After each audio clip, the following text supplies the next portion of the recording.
the Republicans have done a really good job of projecting that on Democrats. Like you hear a lot of rhetoric, whether it's right or wrong, whether there's data to back it or not, who knows? But they've done a really good job of going, hey, look at California. Look how California looks. Look at these cities. They spent this much on homeless people, and there are even more of them that are homeless.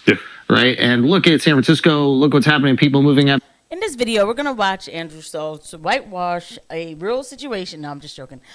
In this video, we're going to watch Andrew Schulz take on one of the big-time Democrats, Pete Buttigieg, also while taking on his co-host by dominating the scene and never letting him talk. So Andrew Schulz, anyway, one thing about him I will say, on his channel, Andrew Schulz does talk to all kinds of people, multiple different people, and Pete Buttigieg was on this show not too long ago.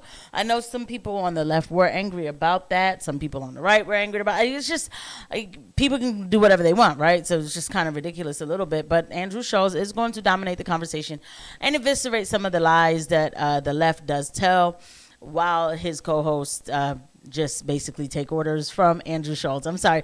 I'm noticing this thing more and more as I cover Andrew Schulz. But without further ado, let's go ahead and get into the clip. The city, et cetera. And I think they've done a really good job of marketing the perceived failures of Democrats in these states. How do you, as a Democrat, change that perception while not gaslighting the people who live there that do feel like their cities have I don't want to say have become ruined, but have definitely like decreased the standard of living. Yeah, so I think first of all, you have to acknowledge why people are skeptical. And I do think that's, I mean, look, anybody who's been in a relationship knows that like if somebody's upset or pissed, like you don't start and say like, you should feel better than you do actually. Here's why you're wrong to be upset, right? Like we can't be caught doing that. We are rightly proud. Is it easier doing that with a dude? No, it's the same. Really? Yeah. No. Fuck. This whole time I was like, man, at least you could be like, you're wrong, bro. And they'd be like, yeah, it was. Why is this necessary in the conversation?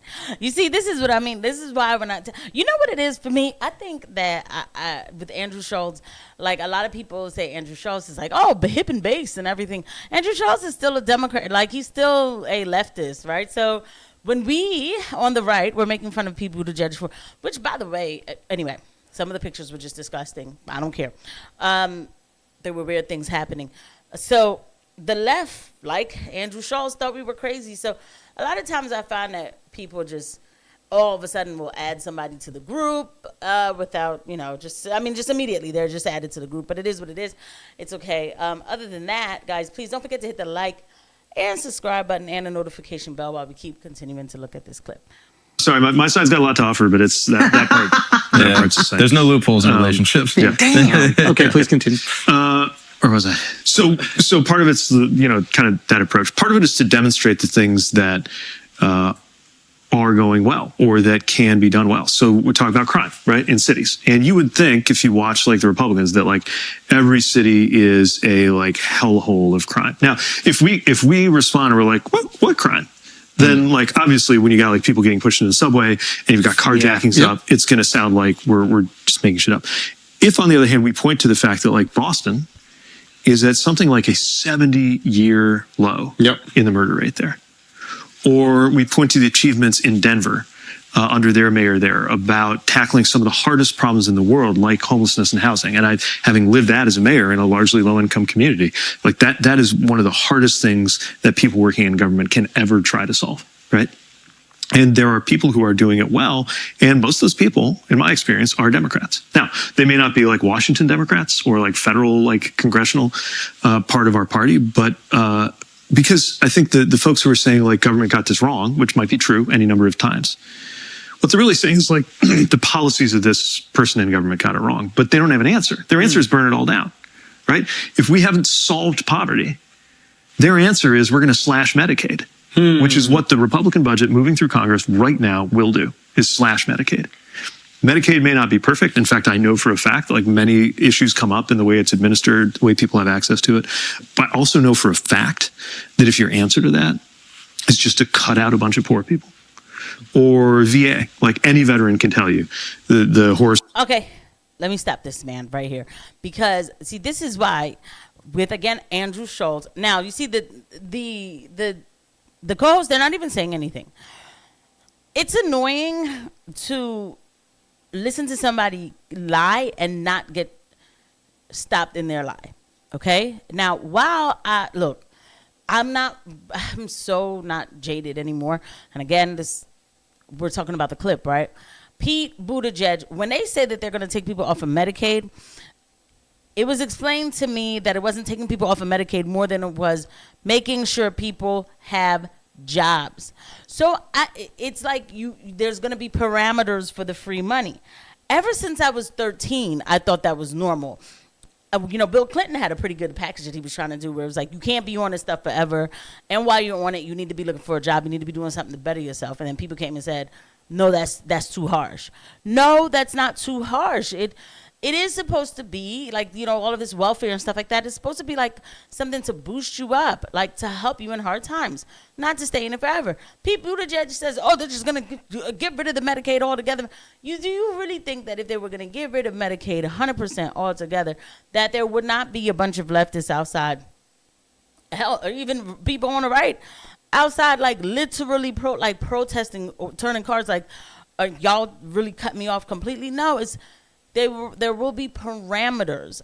That's what I heard, how it's going in the big, beautiful bill. Stories of all the times things didn't go right in dealing with the VA. But if you think the answer is to just cut it or privatize it, that's not an answer. Right. We can do better than that. And I think my party's job is to make clear what that looks like and how we would do it better. Yeah. How would you do it?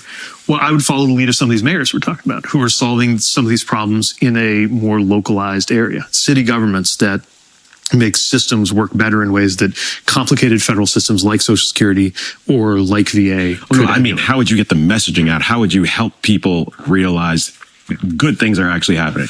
We had Mayor Adams on, and we brought up the subway system and cut the guy with the nail polish right off. Akaash is looking the other way. This is the Andrew Schulz show and them. Andrew and them. Okay? All right, going back to the clip. perception that it's incredibly dangerous right now.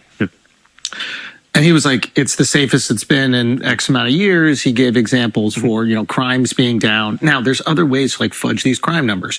If you're not, what is the word where you actually punish people for the crime? If you're not prosecuting crimes, I guess you could say that these crimes didn't happen. So then all of a sudden it looks like crimes are down. So I think there are ways of fudging numbers. Yeah, I mean, usually those numbers are based on arrests more than prosecutions, but I hear it. He was giving me crime statistics, not arrest statistics, but sure. But still, he came and he gave me this data, or he gave us this data, and then we're kind of shocked. We were like, oh, I thought the subway was dangerous again. Well, there's that perception and reality thing. I mean, back again to aviation, right? So a lot of folks are nervous flyers, don't know if it's safe to fly. Meanwhile, like I said, there was this horrible crash in January, but America went 15 years without a fatal commercial airline crash. Yeah, but what's making them happen now? Like, we cannot always keep looking to the past, okay? We are not the same America that we were 15 years ago, and everybody knows this. And if people want to act like that's not true, or if they want to say, like, oh, no, everything is perfectly fine and everything is the same, it's like, no, it's not, man. We have lowered the standards, and then they say it's for black people. We've lowered the standards.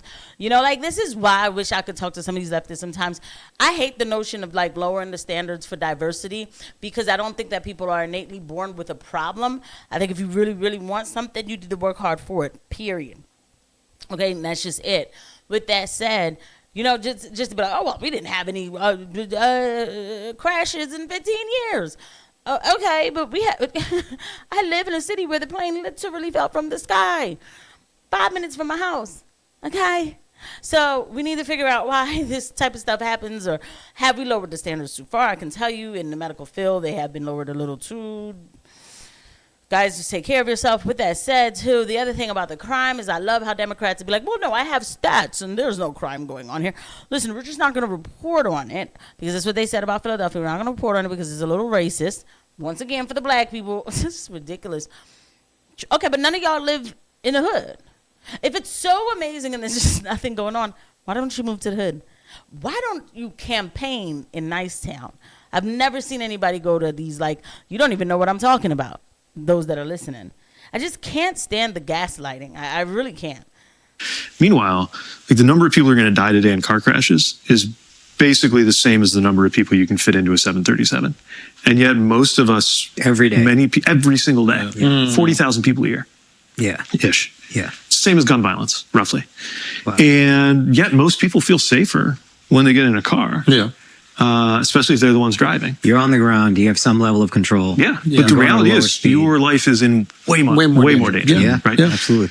So then it's kind of a psychology question. Like, how do you find people where they are? You don't want to blow off those fears, but you do want to reach people with real data and real numbers and information that is real. And the thing that really scares me about the moment we're in is it's harder and harder for everybody to have access to the same facts. It's one thing, I grew up in a world where... Goodness gracious, I was just trying to talk and then like it wouldn't pause fast enough. I don't care what world... All right, let's find out what world he grew up in. You watch TV, you got your news from TV, which is like antique from what I can tell talking to students now. But you would watch a TV show and maybe that TV show, that network didn't do it perfectly. But generally what they would try to do is they would cover an issue, whatever it was, abortion, taxes, some bill moving through Congress, and they would have the Republican saying Republican things and the Democrat saying Democratic things, and you would think about it. And watching that, like often hearing the other side would just make you feel what you believed even stronger because you'd be thinking of your own counter arguments. And other times something the other side said would actually get through to you. But the point is you would think about it. And you'd have to contend with what other people had to say. And while there were different opinions going around based on different values, they tended to be in an argument that was over the same facts. Okay, not everything needs to be philosophical, okay? Because I'm sorry, I can't deal. But like I said, the other ones, they just didn't even chime in. There's absolutely no point for them. This is the Andrew Pete conversation. And Pete gets to spill his... all of his lies. Where's he been, by the way? This is a little older. Where has he been? Right? You know where he's at? He probably wrote some book and he's just like basking in his money. He did what he had to do. Is he the man in the relationship? Oh, God, I hope not. Like, I don't even know how to handle that question. But anyway,